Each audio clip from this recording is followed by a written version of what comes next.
ছিল কারাগারে, কোরআনের পাখি যার ছিল উপাধি, কোরআনের পাখি যার ছিল উপাধি।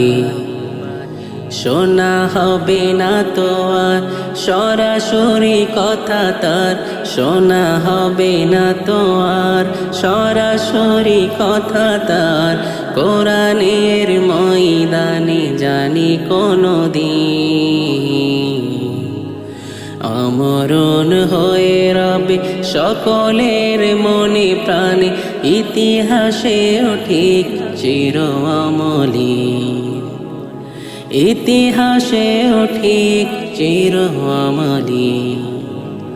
আ আ